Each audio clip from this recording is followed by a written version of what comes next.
Hello and good morning, everyone. Welcome to Unity Spiritual Center of Windsor. My name is Linda Toden, and I will guide you through the service today. Our guest speaker today is Reverend Dr. Paul Hasselbeck, and his talk title is, What Now? And now let's settle in for a moment of prayer. Close your eyes and perhaps place your feet firmly on the floor. I am God's image and likeness. This is absolutely true, even though it may look as if I have an appearance. In the ideal, this is an eternal truth. I take on this truth and lift myself to spiritual heights using my imagination. I do not limit my thinking, but always look at a challenge and choose to see it differently. I see myself favorably in every situation, in health, relationships, abundance, and more.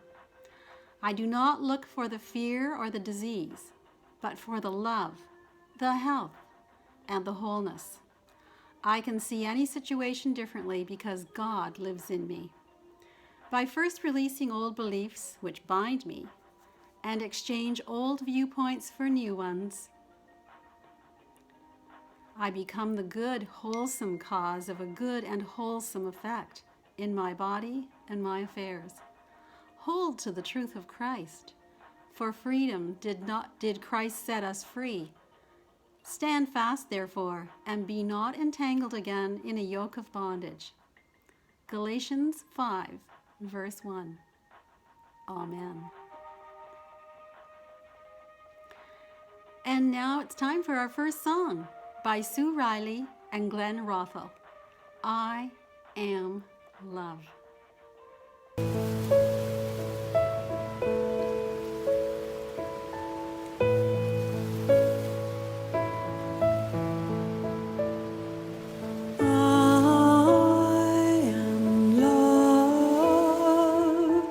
I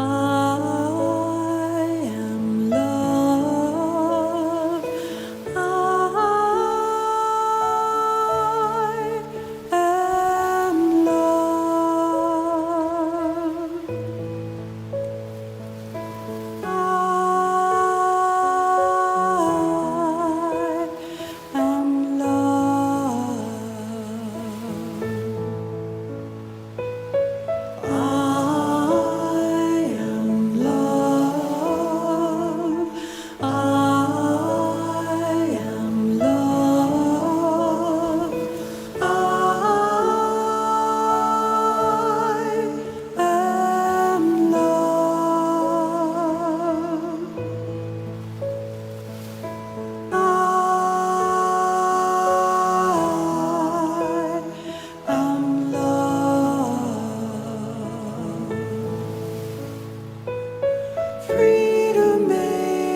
Thank you, Sue Riley and Glen Roethel. Your music is just beautiful. We are so blessed to have such talent at our fingertips, allowing us to relax and give us that opportunity to go within. Today, we are delighted to have Reverend Dr. Paul Hasselbeck as our guest speaker. He is one of Unity's leading metaphysicians, authorities, and has had a major role in bringing Unity's metaphysics into the 21st century.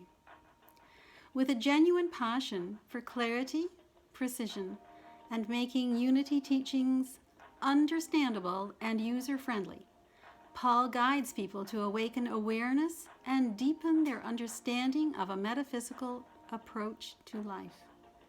He is an author, teacher, speaker, and spiritual guide. He has a weekly blog, The Absolute Word, and podcast, metaphysicalromp2.com, which he co-hosts with the Reverends Drs. Bill and Cher Holton. And now, Reverend Hasselbeck with his message, What Now? Please join me in prayer. You can leave your eyes open, you can close them. Just simply make yourself comfortable and open your mind heart even more than it was a moment ago. I always begin with a deep breath. Let us settle into our awareness that we are fully human and fully divine.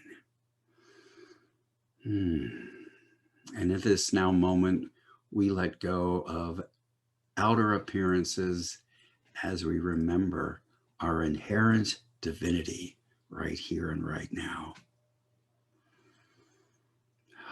And from an open mind and open heart, we listen, we learn, we grow, and we transform ourselves after that perfect pattern of divinity within us. One power, one presence. That is the truth of us, of you and me. And we call it forth right now. We claim it, we put a demand on it so that we create the most wonderful experience we possibly can. And for all of this, we are grateful.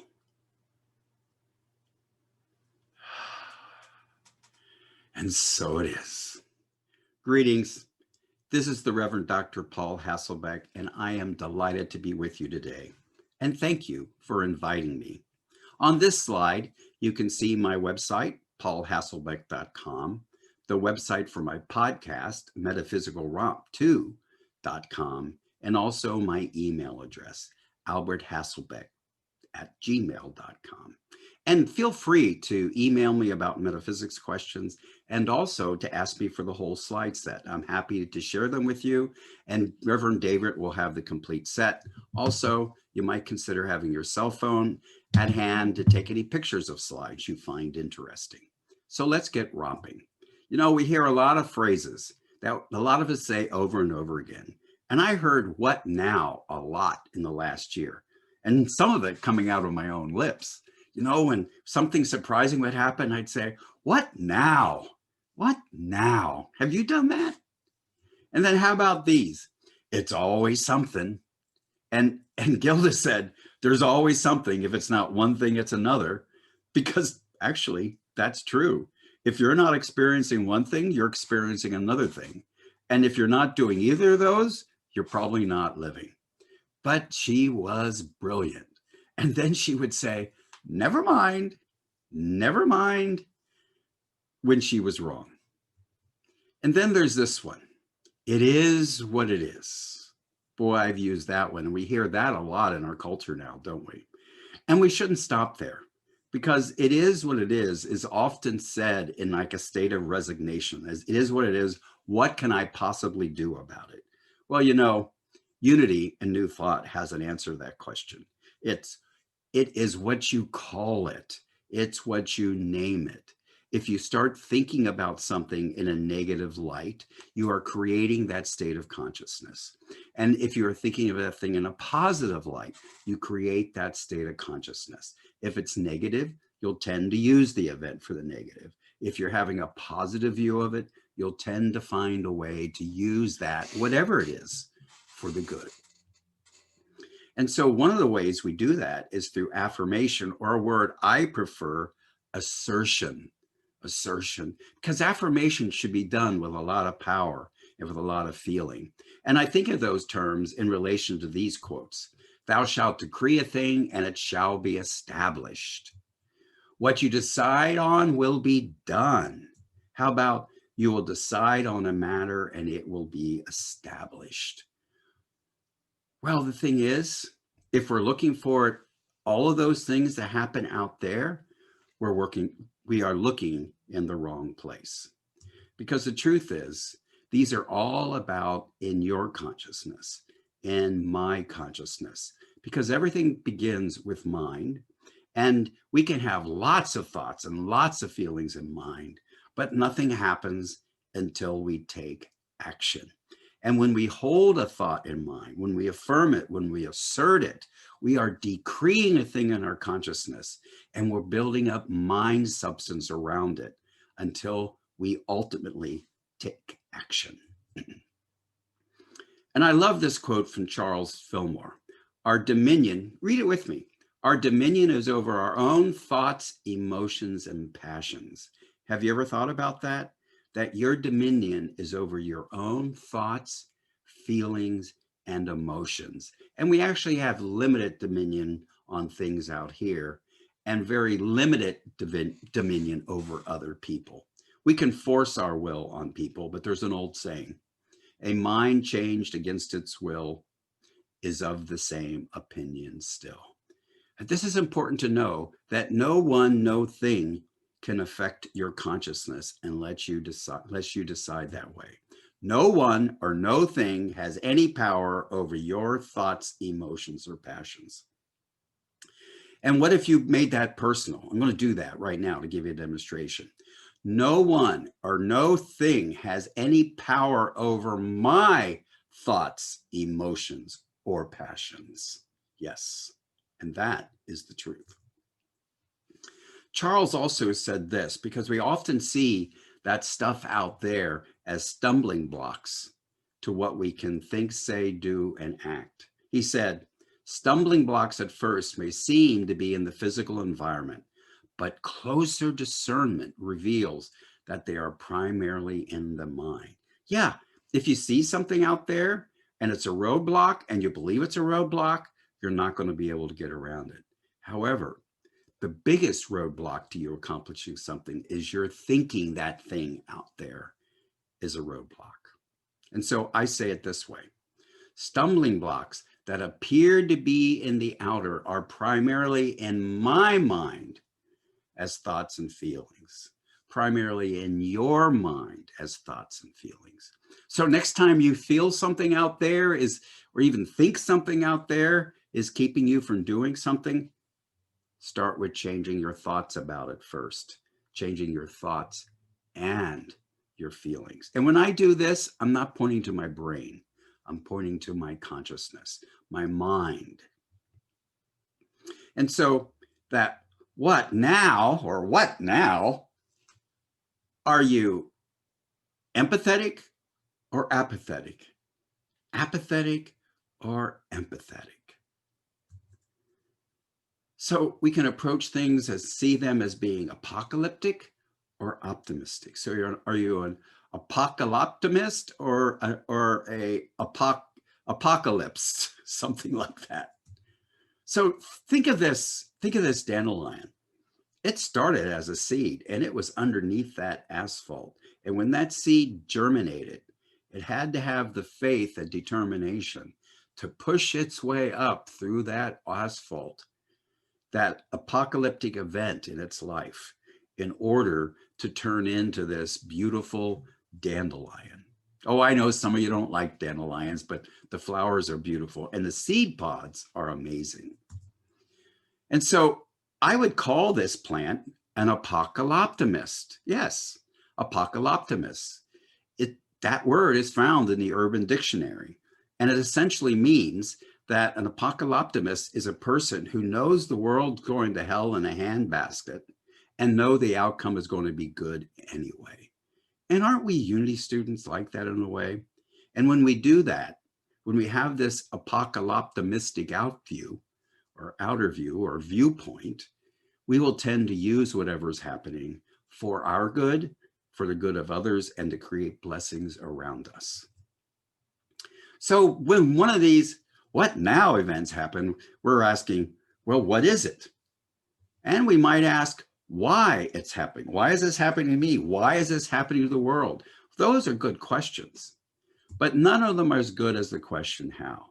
Not how it happened, but now that we have this thing in our lives, how can I use this to express more good? How can I use even this to bless others? And you see, when we shift from why to how, we shift from victim consciousness to maybe vessel and hopefully the highest verity or truth consciousness or Christ consciousness. Because that how question is what we can use to call ourselves up higher. And one of the things we want to do to call ourselves up higher is to remember this quote from A Course in Miracles. It's one of my favorites. Make this year different by making it all the same. Make this year different by making it all the same. And you might be scratching your head and wondering, wow, what does Paul mean by that? Well, the thing is that when we go through our lives, there's all these different events happening, and we're interacting with all these different people. And we think we have to respond or react to each person in a different way. We think we also have to come from a different point of view for each one. But this is about making this year different by deciding to not change ourselves into relation to all the things that's happening out there. And so then we get make this year different by treating it all the same. Treating it all the same. Course in Miracles says everything's either a call for love or an expression of love. And if that's the case, if it's a call of love, we respond in love. We treat it with love. And if it is an expression of love, we treat it with love. So that's a really good example of making all this different stuff the same. And we can do this with faith, not blind faith. Blind faith is that faith that where we believe some outer power greater than ourselves is going to rescue us. We're talking in Unity about understanding faith, where we know principles and laws, truths we can use, divine ideas, and we learn that we can depend on them when we call on them. So let's go here now. In relation to everything I've been talking about, it's important for us to remember that we are human. And when we think of our humanity, we're thinking of our personalities and our bodies. And we're pretty much taught from a very young age that all this stuff outside of our humanity, love, benevolence, generosity, and so much more come from a God in heaven if we're good enough. If we're good enough. So we think we're separate from all that stuff, but that we can use it if we have God's permission. And then in Unity, we sometimes hear that we have a spark of the divine within us. And so this diagram I'm trying to demonstrate where I have a little bit of the principle or divine idea of love and a little bit of the divine idea of benevolence and a little bit of generosity, a drop of it, a wave of it, a piece or a part of it within us. However, there's only one power and one presence. And that one power and one presence is everywhere totally present. Everywhere the totality of God is. Everywhere the totality of God exists. And that includes, friend, at the point of view. In fact, it is the what of you, the truth of you. And so what I like to do is diagram it this way, that yes, you and I are humans. We have personalities and we have bodies. However, we are also divine. There's no spot where God is not. There's no spot where the divine is not. There's no absence in presence. And that presence is totally present at the point of you and the point of me. So, like Jesus is spoken of, we're fully divine and fully human. Fully divine and fully human. Your divinity is the what of you. Your humanity, my humanity, is our who. We're a what and a who. And in fact, there's not time to get into this. We're manifesting our who out of our what. We're using divine ideas according to divine law to manifest our personalities and our bodies. And this gives us a really good starting point to make this year different by making it all the same. Because those principles, those divine ideas that our divinity is made up of, there's 3 of them that are really important: love, benevolence, and generosity. And we use those to generate kindness. And kindness, like confetti, goes a long way. In that moment, when you're not really feeling it to be kind from that surface level of your personality, you can reach deep inside and remember, I am divine. You can remember, I am divine. Love and benevolence and generosity are here for me to use. And I'm going to use them now to be kind. I'm going to respond from my what instead of from my who. We can also offer grace. You know, traditionally we think of grace as God offering us goodness or a blessing, even though we don't deserve it. And as human beings, often we think everybody's negative action should be punished somehow. And really, in those moments, that's when we need to be amazing grace. We have to learn to offer each other grace. And grace is something we offer from the awareness of what we are, from our divinity, using love, benevolence, and generosity at the very least. Grace isn't from God. We offer it to each other. And you know, friends, in that moment, you want to beat yourself up for doing something wrong. Well, maybe that's the very moment you might want to pause. Remember your divinity. Remember what you are and offer yourself a big old helping of grace. And I assure you, life will go better. And then one other way we can use our divinity is in forgiveness. So I love this quote from Jerry Jampolsky. He recently passed. He was such a great man. He created attitudinal healing from his experience of A Course in Miracles. And his definition of forgiveness is, forgiveness happens when I'm willing to let go of any hope of a better past.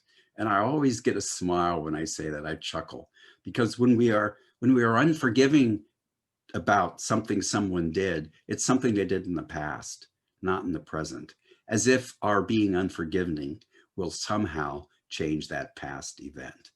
And you're holding it against yourself, really, friends. And this is why we got to remember that grace also and be kind to ourselves. And these are 2 definitions I created. Read along with me. Forgiveness happens when I'm willing to let go of everything I have added to another person's divinity. Forgiveness happens when I'm willing to let go of everything I have added to another person's divinity. And isn't that how it works? You know, think about it. If we fundamentally know we're each divine, I'm not going to be unforgiving about I'm not going to be unforgiving about your divinity. I'm going to be unforgiving about something I've made up about you. And you know, the same thing is true with ourselves. Self-forgiveness happens when I'm willing to let go of everything I've added to my divinity. In a sense, our personality is something we've added to our divinity.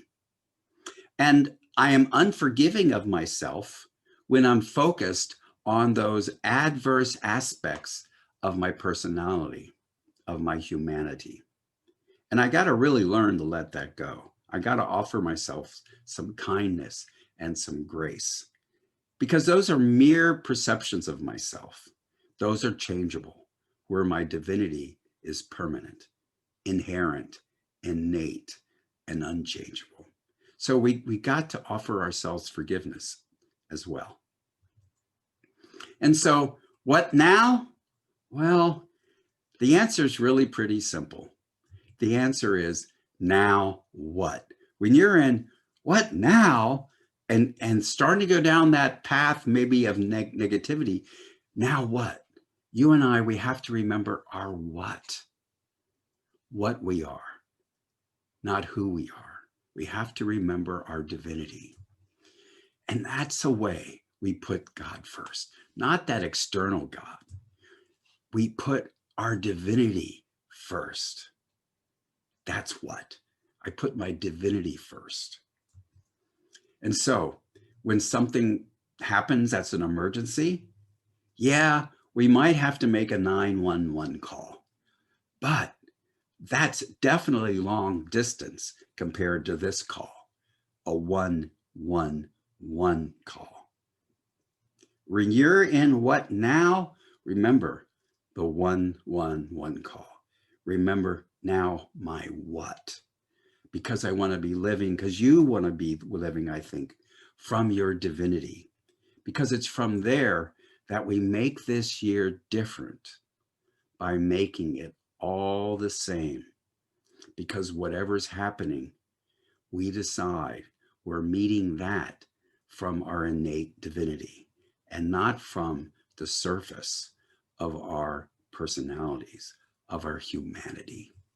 And so, what now? Now what? Remember your what. Remember that 111 call, that more than local call, calling on your divinity. And so it is.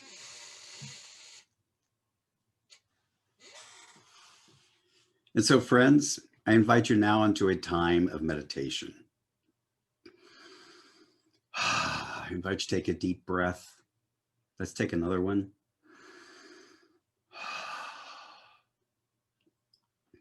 Just allowing yourself to be supported just where you are, just as your divinity, your inherent divine nature is supporting you 24/7, 7 days a week.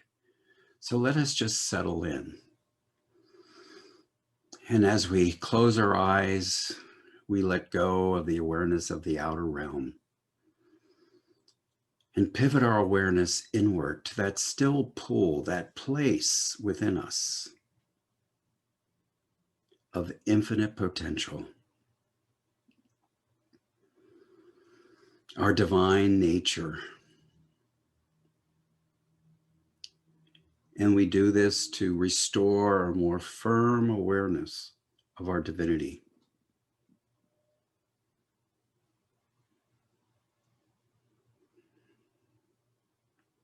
The first principle is there's only one power and one presence. And that means any power you have is that power. Any presence you are is that power. And that's because there can never be any absence of presence. And God, the one power and one presence, is totally present at the point of view. Your divinity isn't something you inherited. It's something that is innate. Your divinity is inherent in you. Always available, always present. Let me take another deep breath. And join me in knowing I am divine. That may feel like a pretty bold statement to you. However, as with all affirmations, it's about claiming a truth, even though right now at this moment, you and I may not be fully experiencing it. Even so, we claim it because it is true. As we breathe in and we breathe out, let's claim it again. I am divine. And feel your divinity right now as we go even deeper, as we rest in the silence.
Feel your wholeness now. Feel your divinity.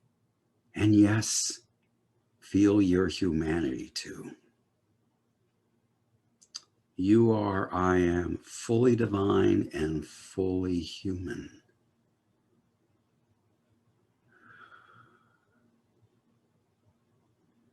And our divinity is made up of these magnificent principles, these divine ideas, if you will. And one of them is love. So let's claim that now. Repeat after me. I am love. Yes. And now, I am benevolence. I am generosity.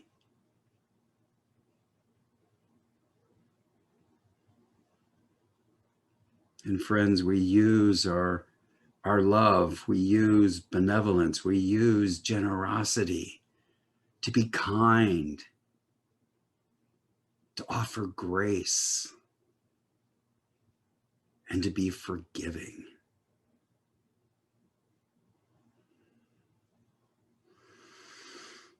Yes, I am love, benevolence, and generosity. Repeat after me. I am love, benevolence, and generosity.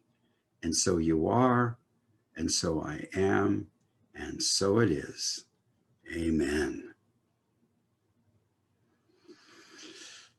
As we return to this time, remember, you are love, benevolence, and generosity.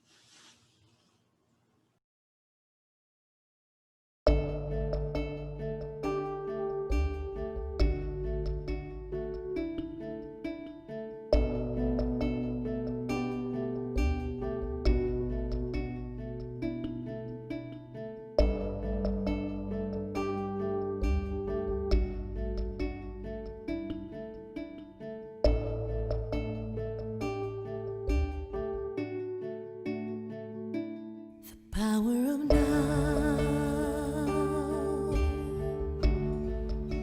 is always present, nowhere to be. Then where you are, the power of now flows oh so gracefully.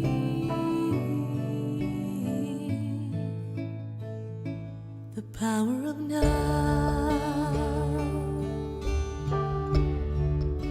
is always perfect, nothing to be.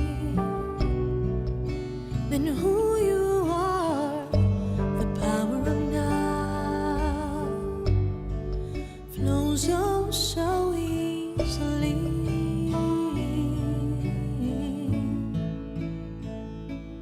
Be willing to let go of everything you think you need to know. Oh, be strong enough to let go of everything you think you need to control. For everything goes away. Let everything wash away. The power of now.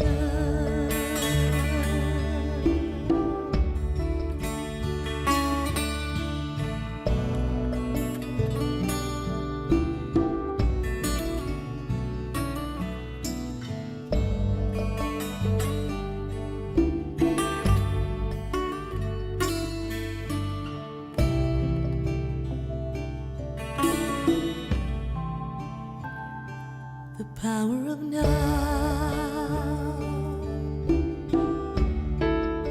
is ever flowing, connecting the soul to the one. The power of now unfolds so peacefully.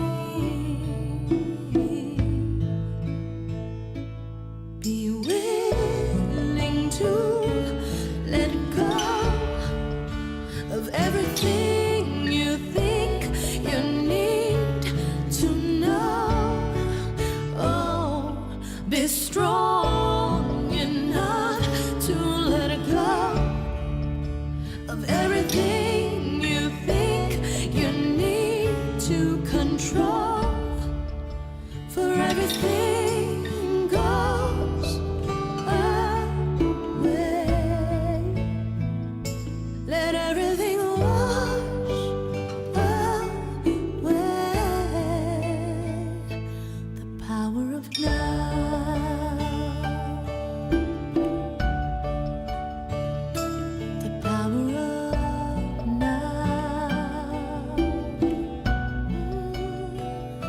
The power of now. The power of now.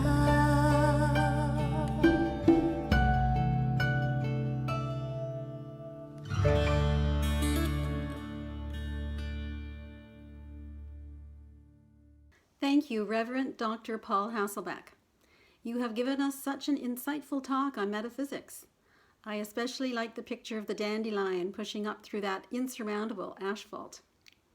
That dandelion had the determination of God. I guess it is an individualization of God too. So now when I look at a dandelion, or any plant for that matter, I know that I'm looking at the face of God. Thank you again. I would also like to thank Faith Rivera for special permission to use her music video. Her music is helping us stay in the present moment, which gives us the fantastic power of now. Thank you again, Faith, for contributing to the rhythm of life. Reverend Dr. Paul Hasselbeck will be hosting the Conversations with the Minister on Zoom directly after the service. I invite you to attend. Just go to our website for connection instructions. I would also like to thank everyone out there who continues to support this ministry with your time and generous donations of tithes and love offerings, especially during these challenging times. We could not continue to provide our programs and services without your support. Thank you from the bottom of our hearts. There are several ways to donate. We accept e-transfer or PayPal, sent to unitycenterwindsor@gmail.com. You can also click the blue donate button at the top of our website, which will take you to Canada Helps, a safe and secure site where you can make a one-time or recurring donation using a credit or debit card. Or you can send a check or money order to our office. For further information, visit our website at www.unityofwindsor.org. And thank you and bless you for your loving and generous support. Here at Unity Spiritual Center of Windsor, we are exploring different ways to provide more online services, classes, and opportunities to meet virtually. Information about all of the upcoming classes and events can be found on our website at www.unityofwindsor.org. If you do not receive our weekly newsletter, please contact us and we will add you to our email list. And here we are coming to the end of our service today. I would like to thank you again for joining us. And before we close with a short prayer of gratitude and our prayer for protection, I would like to remind you of our vision, mission, and statement of being, which are found on your screen. First is our vision statement, a world powerfully transformed through the growing movement of shared spiritual awakening. And our mission statement, we inspire and empower spiritual growth to awaken us and transform the world. And our statement of being, I am a dynamic center of the Christ light, mighty to unfold my good and radiate that good to all. Let's open our hearts and minds in gratitude as we close by speaking out loud or silently to ourselves our love offering prayer, followed by the prayer for protection. Divine love, in me and through me, blesses and multiplies all that I am, all that I have, all that I give, and all that I receive. Thank you, God. And the prayer for protection. The light of God surrounds us. I am light. The love of God enfolds us. I am love. The power of God protects us. I am power. The presence of God watches over us. I am presence. Wherever we are, God is. I am divine. Once again, I would like to thank Reverend Dr. Paul Hasselbeck for a very informative and enlightening talk. And much love and gratitude to Sue Riley and Glen Roethel. And also Faith Rivera for sharing their musical talents with us. And of course, thank you to Mike Karloff for our opening and closing music. Please remember to stay tuned for a few extra minutes so you can hear about our upcoming events. Thank you. Goodbye, everyone, and thanks for joining us. Have a wonderful week.